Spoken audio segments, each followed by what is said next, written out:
Welcome back to Open Life Church Online, or for the first time, we're glad that you could join us and love to know that you're here. Make sure you take the time to fill out the Connect card. Share a prayer request with us. It'd be our honor to pray with you. Whatever you're facing, we just want to walk alongside your life, do life. We're people leading people into a growing relationship with Jesus here at Open Life, and just honored that you could join us. And this is the second week of a series called Neighboring. And it really is born out of Luke 10, which we'll look at in a second. But first, the question of the series, really what we're pondering is whether neighbor is a noun or whether neighbor could be used in both the context of a noun or a verb. What if Jesus was actually challenging us to be a neighbor and to neighbor well? Neighboring is about allowing God to inspire and release us to love our neighbors. The people next door, the people we work with, commute with, go to school with, people who we should be able to pray for by name and by need individually. So if we could be a sent people to our neighbors, what difference could it make really next door, across the street, around the world? Luke 10 says this, verse 25, on one occasion, an expert in the law stood up to test Jesus. Teacher, he said, what must I do to experience or inherit eternal life? What is written in the law? He replied. How do you read it? He answered, love the Lord your God with all your heart, and with all your soul, with all your strength, with all your mind, and love your neighbor as yourself. You've answered correctly, Jesus replied. Do this, and you will live. But he wanted to justify himself, so he asked Jesus, and who is my neighbor? Jesus goes on to share a story about a man who was robbed, and a priest who came by saw him but went to the other side of the street. A Levite who came by saw him, went to the other side of the street. And then a Samaritan, the despised of the region, right? A Samaritan comes by and actually helps the person, rubs some oil on, some bandages, some wine, puts him on his donkey, takes him to an inn, pays 2 days' wages so that he can stay there until he's well, and promises to pick up any additional tab that comes along with his time and checks back in on him, promises to check back in on him. And we pick it up back in verse 36. Which of these three do you think was a neighbor to the man who fell into the hands of robbers? The expert in the law replied, the one who had mercy on him, the one who had mercy. Jesus told him, go and do likewise. Go and do. Jesus is challenging. This is what we go and do if we love the Lord with all of our heart, with all of our strength, our soul, with our mind, and we love our neighbor as ourselves. We do this. We're merciful people. Jesus turns to the question, who is my neighbor? A question to justify behavior of laziness, of inactivity in the faith. And he says, he turns it into who is a neighbor.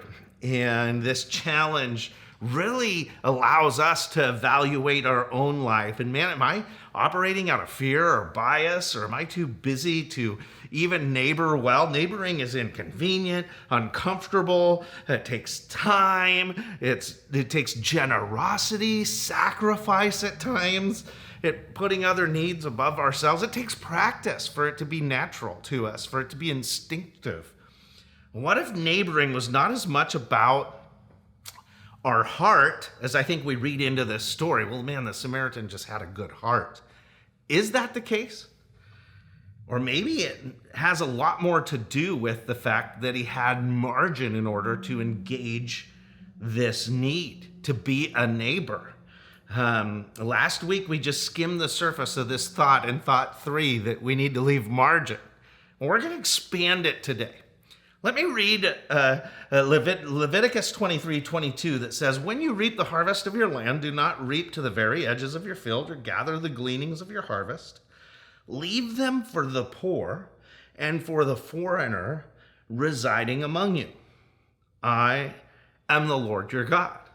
So we have this challenge to leave margin in our field. Don't harvest all the way to the edges. Just leave a bit. And if any falls, leave it.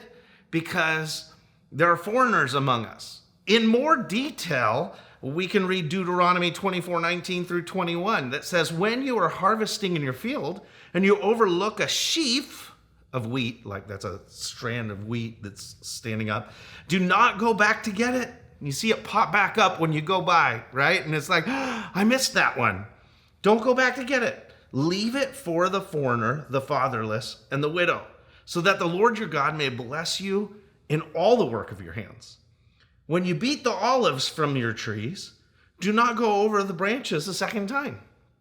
Leave that. Leave what remains for the foreigner, the fatherless, and the widow. When you harvest the grapes in your vineyard, do not go over the vines again. Leave what remains for the foreigner, the fatherless, and the widow. Do you hear the heart of God here challenging us? Leave some margin. Stop going to the edges of your life, because there's going to be nothing left for those actually who have need. When you have a chance to neighbor, you're not going to neighbor if your life is all the way to the edges of your field. Okay, big idea. Neighboring happens within the margin of our lives. That space we leave. When we don't harvest to the edges, it gives us space to neighbor. We should be the people intentionally leaving margin in order that God could use us to neighbor well. Many early kingdoms put the principle of gleaning into law, this term that's within the passages that, don't pick up your gleanings, it says there in the text. And it was an enforcement that they wouldn't harvest the edges or the corners of their fields, and that was their generosity towards the poor. They actually put it into law. And we could see gleaning in the story of the widowed Ruth as she cared for her mother-in-law. It says, Ruth 2:2 says, Ruth the Moabite said to Naomi, let me go to the fields and pick up the leftover grain behind anyone whose eyes I find favor. Naomi said to her, go ahead, my daughter. Or in verse 23, so Ruth stayed close to the women of Boaz to glean until the barley and wheat harvests were finished, and she lived with her mother-in-law. So she was getting her provision, her food, her wheat, her barley was coming from the gleanings that people didn't go back and harvest a second time to pick up, or get the sheaf that was left, or get the olives off the tree, or pick up the grapes. You see, this is what this looks like in practice. We're given both the challenge and what it looks like when it's working. What is possible in serving our neighbor if we allow the abundance we have to be gleanings for those around us in times of need? We become more available because we leave margin. The man who was robbed in the story of the Good Samaritan was the beneficiary of margin in the Samaritan's life, a conscious decision, the gleanings, if you will, of the Samaritan. And there's 3 areas of margin that I think we need to think about today that will determine how we neighbor. And the first thought is the longest one. The first thought is time. This area of time. Ephesians 5:15 through 16 says in the NIV, be very careful then how you live, not as unwise, but as wise. Make the most of every opportunity because the days are evil.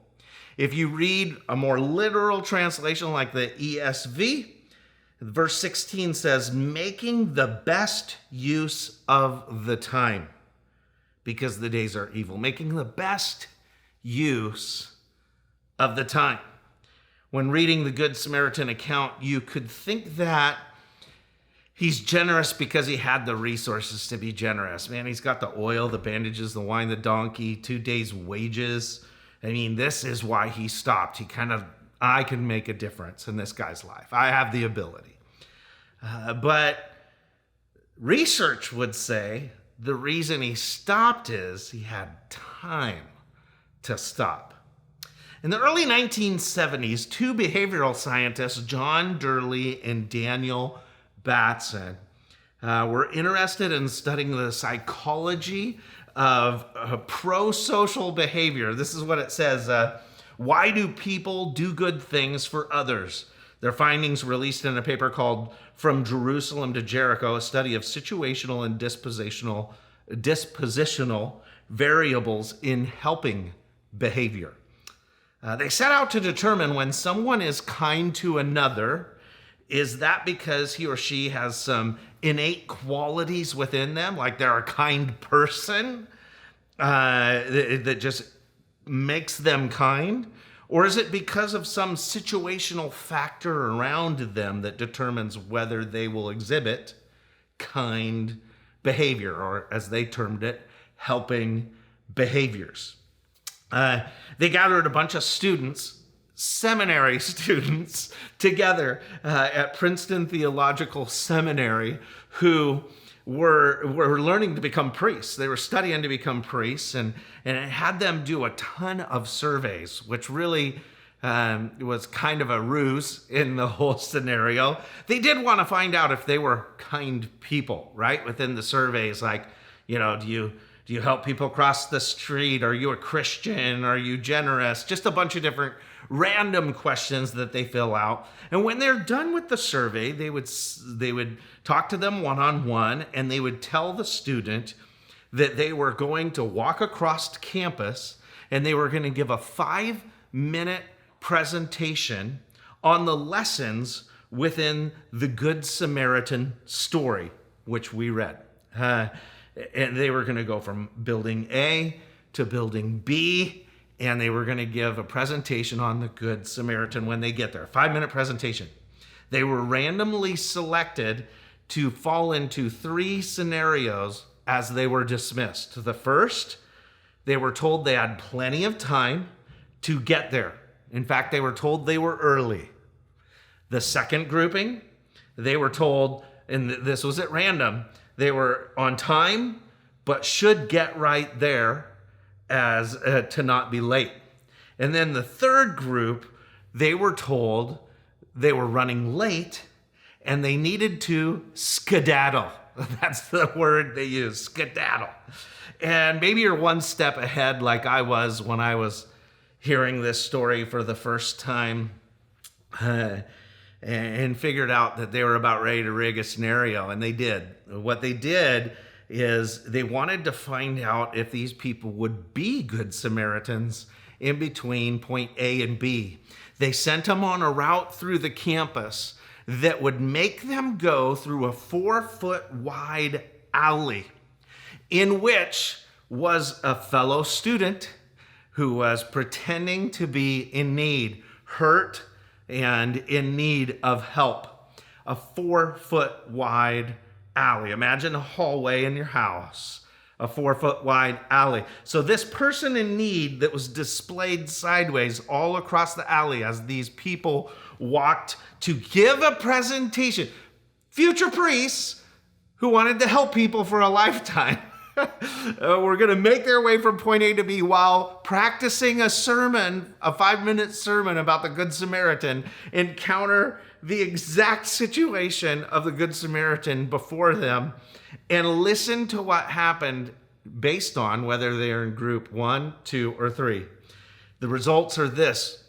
63% of the participants that were told they were early stopped and helped the stranger. 45% of the participants in the You're on Time group stopped to help the stranger. But only 10% of the future priests who were running through a sermon on the Good Samaritan in their head stopped in the group that was told they were late. This should be crazy eye-opening to you and me. The lesson is clear. You can have all the resources you need, like the Samaritan in the story, the bandages, the oil, the wine, the donkey, and the willingness. You can have all the willingness in the world. But if you don't have margin within your time, it doesn't matter about your talents and treasures. You got to start with making time within your life in order for God to use you in a moment of opportunity that becomes available. Okay, I'm going to get up on a soapbox that I haven't stood on for a while. Because when you start to consider time, our culture has an incredibly destructive habit that occurs more often than you can imagine. And I'm going to introduce it to you if you haven't heard me talk about it before. And it's going to make you recognize just how culturally normative it is to not have time. In fact, the popular thing to be within our culture is what? Busy. This word I'm hoping we can remove from our vocabulary. How you doing? Oh man, busy. As if it's like, I'm proud to be busy. Hey, how have things been? Busy.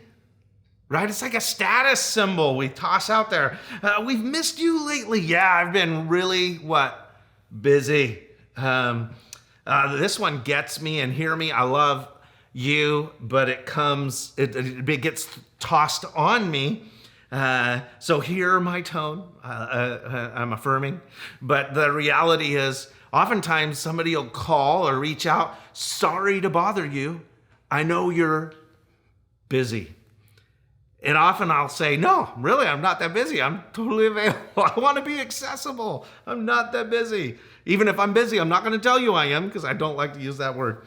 What if we break this word out of our personal vocabularies, or at least become aware of our instinct to say it? Because what do? We live up to what we say, and we schedule to the edges of our calendar, our field, and then we don't have time available to be the Good Samaritan, even if we have the talent and treasure.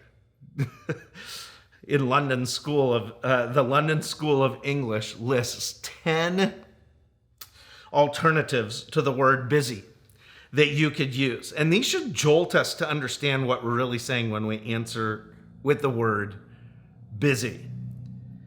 The first, busy, we could replace it with tied up or occupied, overstretched, overextended, overloaded, swamped, snowed under. These become interesting at the end. Too much on my plate at the moment. Or you could replace other uses of the word busy with there are bigger fish to fry, which in other words means I'm telling you I'm busy, but what it means is you're not important enough for me.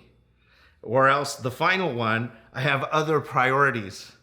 Again, I have more important things to do. Now, eye-opening, how often do we tell those who we care about the most around us, who are asking for our time, that we're busy? What we're saying to them is, I have more important things to do. This should be jolting to us. When somebody asks, how are you doing? Maybe we should answer, I feel like I have a good rhythm this week. Just throw somebody for a loop. They'll be like, what? How have things been?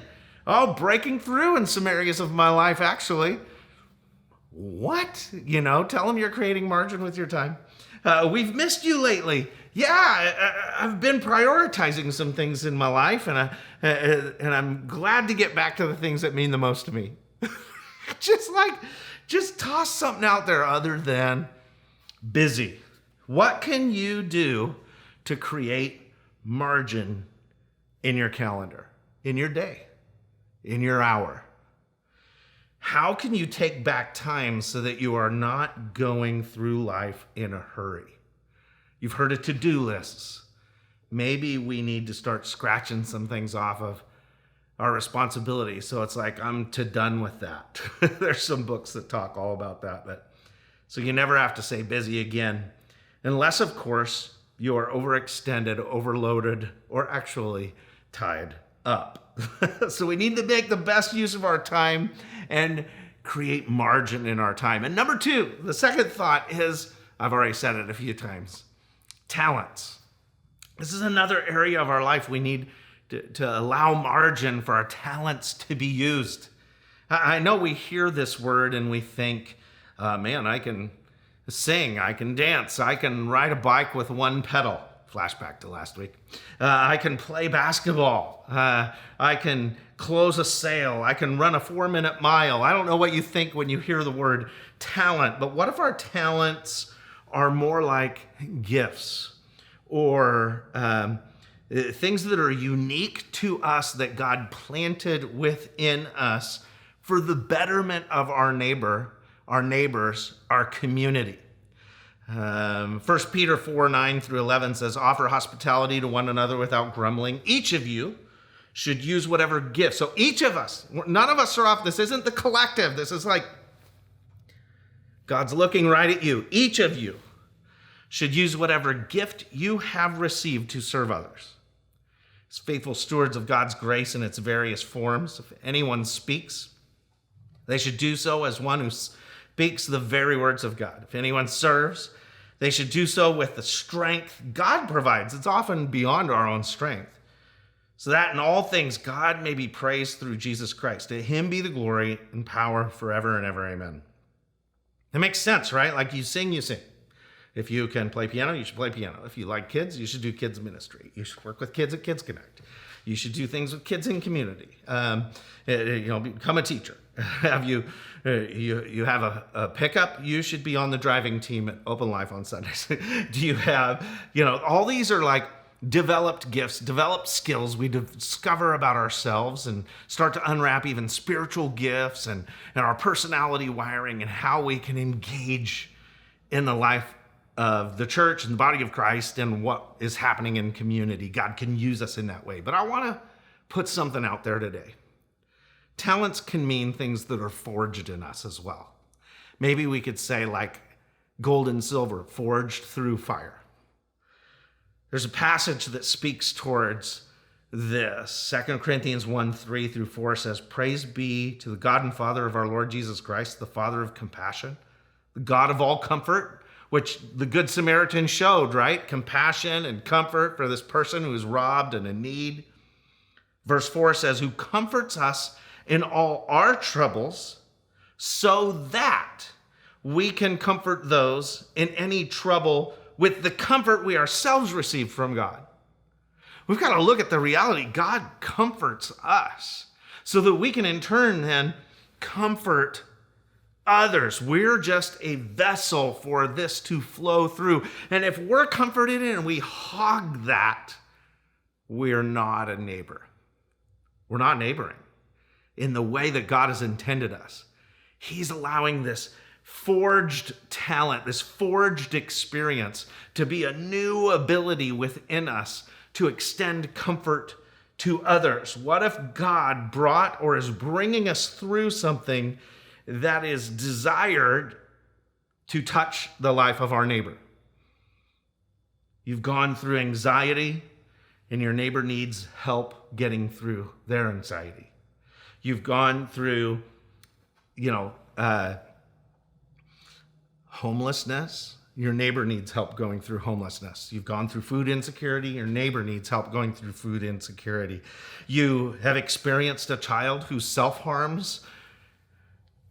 You get to encourage another who is going through the same scenario with their child self-harming. I mean, this gets to deep and crazy levels. You've experienced a miscarriage. God wants to put you in a place through his strength to be able to help others who have experienced a miscarriage. It's that comfort of God flowing through this. It's us being a Samaritan to our neighbor, a good Samaritan to our neighbor. Maybe the Samaritan was once robbed. Maybe the Samaritan had someone once care for him. We don't get to hear the Samaritan's story. Was his mercy born out of mercy he had once received? And he's just being a vessel. Time, talent, and finally, treasures. Time, talent, and treasure. Just do the math real quick with me when you start to really think about the Good Samaritan story, and it says that the inn, he gave them 2 days' wages, equal to what is 2 days' wages. Let's just say you work the minimum full-time wage in the state of Washington, which is double minimum wage, which would mean In 2 days' wages, you would make somewhere north of $500. $500. It's a lot of money.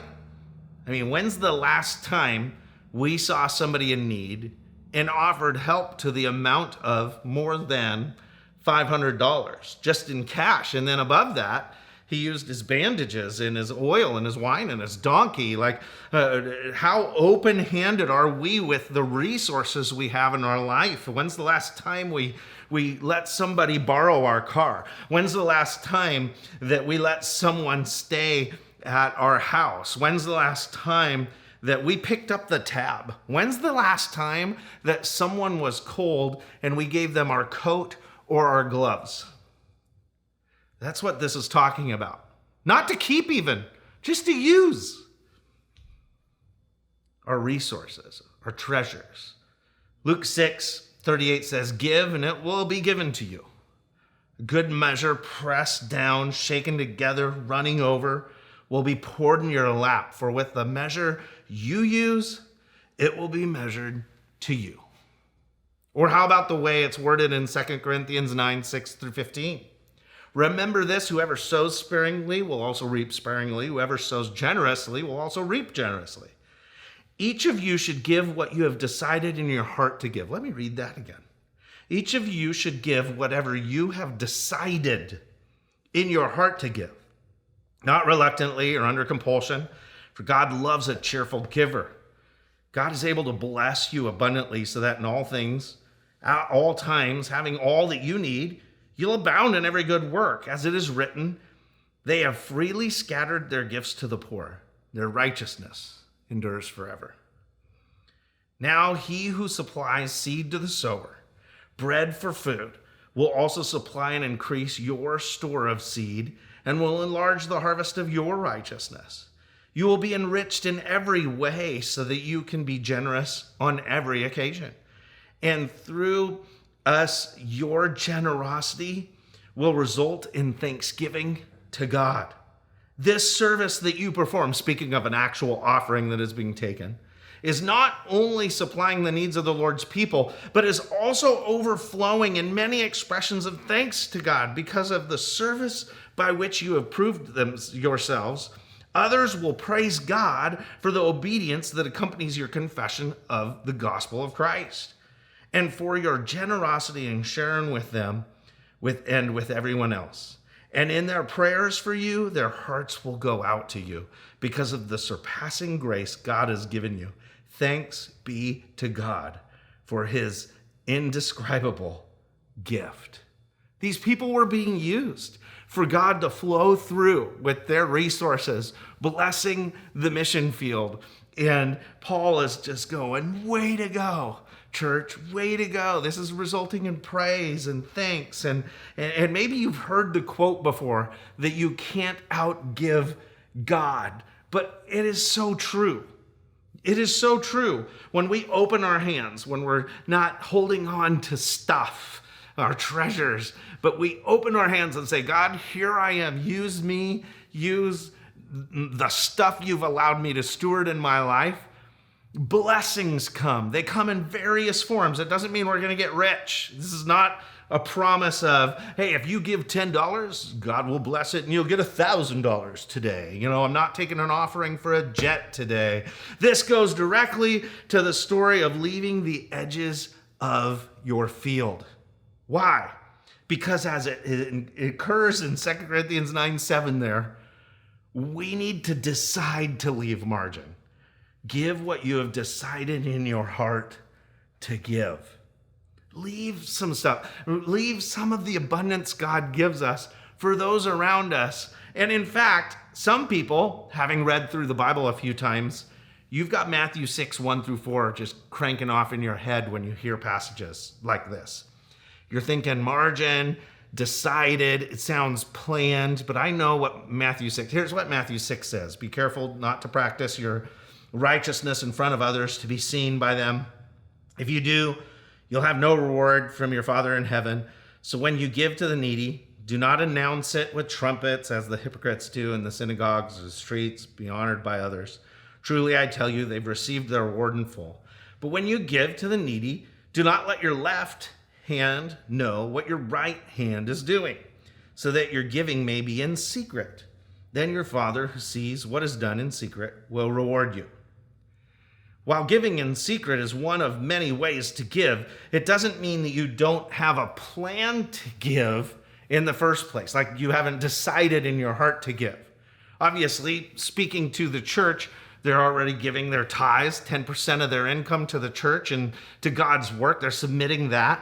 But then they're praying, God, how much margin do you want me to leave? What in accordance with my income do you want me to save? So that moment that is unplanned, when I come across somebody who's been robbed or in need, and I have the resource that I pre-decided to have ready to be generous with, I can then be generous. I'm so much more active to be generous when I've planned space in my finances, in my treasures, or I'm open-handed with my resources. I'm so more apt to say, use my car, stay at our house.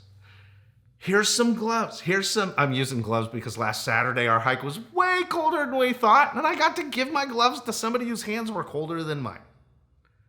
The reality is, if we plan in advance, we'll have the means, we'll have the time, we'll be able to use the talents we have to serve those around us. Here's our action step this week. Decide in your heart to create margin. Why? Because we're told it is a decision in our heart. Decide in your heart to create margin so you can go and do likewise. Go and do likewise. Time, making the best use of the time. Talent, comforting in the ways we've been comforted, as much as it is actual talent, gifts, and treasure. Deciding in your hearts to be generous with your finances and your possessions, open-handed, if you will. Drop the busy. Let's just get rid of that. Because if we say we're busy, we're going to think we're margined out. That we have no edges. We've gone to the edges of our field. We have no more ability. But if we start telling ourselves, no, I'm making some intentional decisions so that I can be available, accessible, then God's going to use us in incredible ways because we decide in our heart to have margin. Man, I want to pray that over you. God, I thank you for the opportunity you give us to be challenged, both through Scripture. Man, that study from Princeton Theological Seminary is so convicting. Realizing that we need time. We need to make time to just be available for you to use us. And maybe that means we leave a little earlier to our next appointment so that if you allow an opportunity for us to just be interrupted, we can take it and be used by you. God, maybe it's the talents we have and we need to reevaluate the experiences we've been comforted and you've helped us through, and we just need to make ourselves available to offer that to others or be ready in scenarios to comfort others in the same way we've been comforted. Or maybe it is with our treasures. Maybe we've been holding on too tight to the things of this world, and you're saying, open your hands, make available the things in this world that I have given you to steward, and that we would just say, okay, God, here I am, here they are. May we have a decision to make. May we decide in our hearts that you can have our time, our talents, and our treasures, and may we leave margin in those areas so that we can serve our neighbors, be neighborly like never before. In Jesus' name, amen. Amen. God bless. Can't wait to continue to dive deeper into this next week with you. Well, I hope you're encouraged and challenged by today's message. It's the time in our online service where we just ask you one final time. Make sure you fill out a Connect card. Make sure you let us know how we can be praying for you. We want to be able to do that this week, so be sure to fill that out. As well, it's the time in our service where we talk about giving and your generosity to Open Life.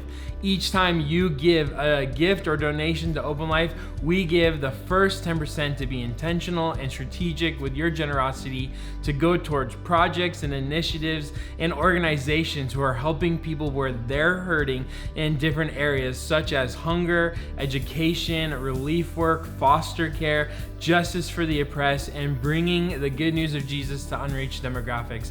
And for the month of May, we are focusing on foster care. It is Foster Care Awareness Month, and so it's an opportunity for us to really talk about how we as a church try to invest and engage with the need of foster care in our state. And so in the past, this has been a number of families who have been foster care parents. I've personally been a foster care parent for a number of kids. And so it's something close to my personal heart, but also for the church in general. And what I love about this series that we have been diving into, this neighboring series, is talking about margin and setting our time, talents, and treasure, and making space to be able to be generous with those things. And to be a foster care parent, or to meet the need of foster care, you have to have margin in your life. And so one of the cool things of that verse in Deuteronomy, where it says, don't go to the edges of your fields, is it says, you do that to look out for the foreigner, the fatherless, and the widows.